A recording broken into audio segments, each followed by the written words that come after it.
Yes, we're back from the quarry. A day late, but a day better looking. Yes, I had to postpone last night for the haircut. We're getting it from all angles about potential for mulletness, but it's all gone now. I'm looking hot. I'm back at the quarry. I'm excited. It's one round to go. The wheat has been sorted from the chaff, and we're just excited that finals are nearly upon us. Well, the boys at the quarry are excited because they are in the top four in the champ and got a big shot at getting back to the big time. But there's still a couple of little teams he has to get past yet. Midget. Anyway, I'm going to leave the premiership till last tonight. I'm going to do a little bit of a flashback type arrangement tonight. I hope it works. Might be some technical difficulties which may have held me back last night. But I'm going to move straight on to the championship and give a little bit of a rundown of what's going on down there. In fact, could be known as a bit of a review. The two lowest scoring teams are getting relegated now. Good riddance, I say. Bingo. Well, not bingo. Bar 104. I always get those two mixed up. Bar 104, when Cox and Bartel weren't playing, he had Cox vice-captain and Bartel captain. Well, that just shows what a rebel you are. And frankly, I think there should be a bit of a SAFL committee meeting as to how far that bloke goes down. How far. I think potentially he could go lower than the nationwide. That's what I'm saying here. I know it's controversial, but just look at it, SAFL committee men. Look at it. Vitus's tough run home has come back to roost. I touched him up on the weekend. Well, not a touch up, 70 points or so. But he was 9 and zip. He's lost the last 5. He's 4th at the moment. Plays Pork Bars on the weekend. Will find himself out of the top 4 after this weekend, which is just amazing for a man who was the only unbeaten person in the SAFL after 9 rounds. The whole of the SAFL, not just the champ, the whole of the SAFL. Unbelievable. Not great form leading into finals, Vitus. You have to do something about that. You made about 3 trades to your rucks in the last few weeks and it's done fuck all. Get involved. Do something. With your shield and your white horse and your red background. Get involved.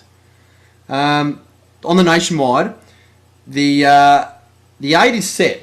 The 8 is set, but there's jostling. There's jostling everywhere. The top 2 are clear. Then there's 5 teams on the same points, and there's 1 a game below. Now, they've all got pretty easy-ish draws, apart from the militia who play the Flying Wally Zoopers. But the Tiger Cubs probably have the hardest one of those. I think up against the Crazy Cats, I think. And Babo is actually up against the Autobots, who jagged at 1900. Autobots, try that at the start of the year, just a heads up for next season, wherever you're playing. High scores, start of the season, not 1300s. Will work better, but potentially more in your favour. Anyway, Babo's got him in the last round, so if Autobots goes back to his 1300 point scoring ways, Babo could jump Tracy, just even with percentage. And wouldn't the Tiger Cubs just love that to go to 5th in an elimination final? That would kill them. Just like it killed me when your Tigers won. Just for the record. But the big game is the Randall Boners versus the Mexicans. Both on the same points. 14th versus 15th. And I got a letter from the Boners this week. The Boners were in Pamplona in Spain.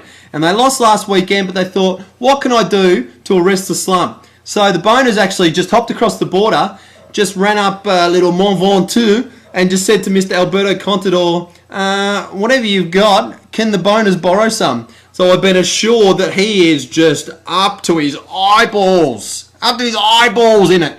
And he will smash the Mexican. And won't we all be barracking for that, Boners? In fact, Boners, can you please email me your password and email login type gear? I want to follow that. I want to follow it more than I want to follow Rockwire this weekend.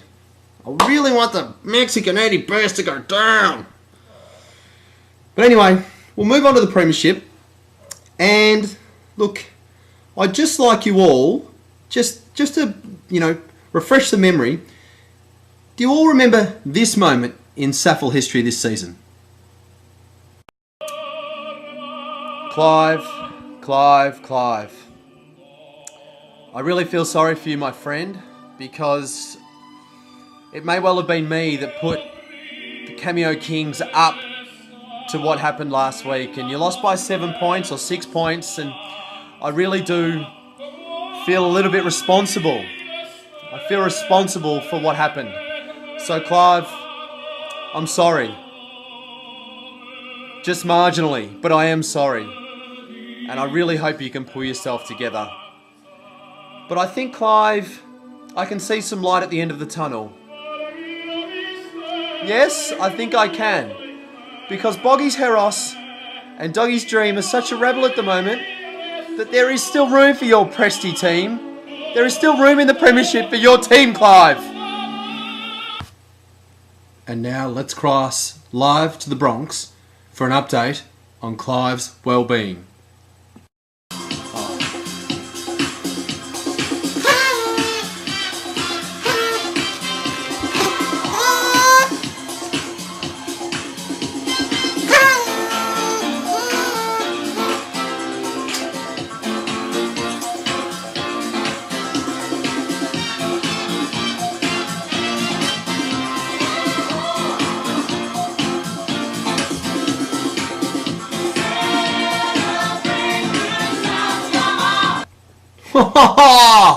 What a party down at the Bronx. I've heard they can party like no one else can party.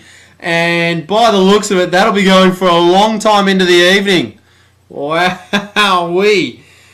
But anyway, just on a serious note, I did say Clive was in a lot of trouble early doors. I take that back. The man has fought and fought and fought and gone from what seemed to be just relegation oblivion to getting back and sitting ninth and still with a good chance to make the finals. If Doggy can take care of Cameo, Clive has got a great chance to make the finals if results go his way. And that's a great effort, Clive. And I might have said that Boggy's Heros and Doggy's Dream were rebel, but I really meant bloody Ladyboys and Chubba, both rebels. So I've got some stats here.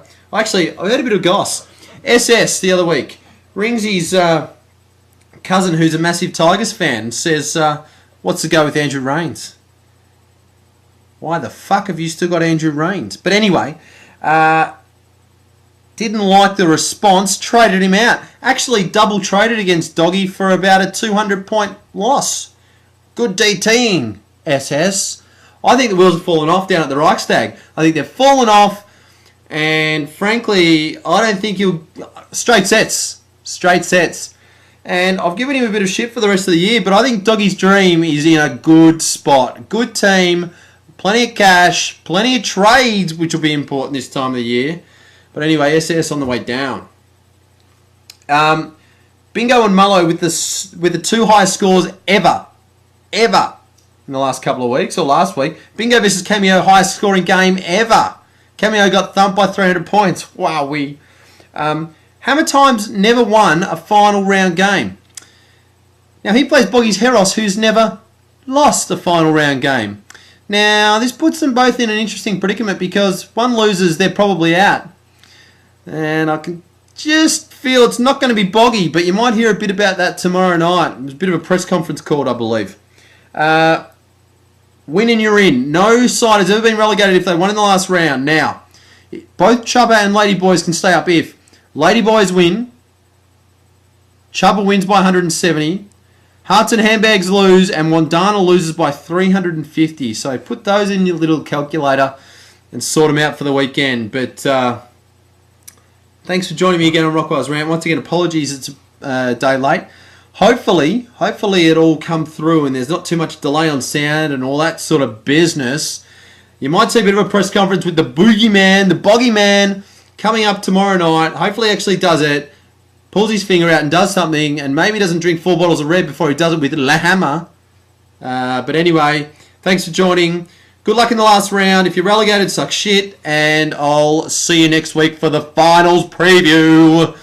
Exciting times. Good night.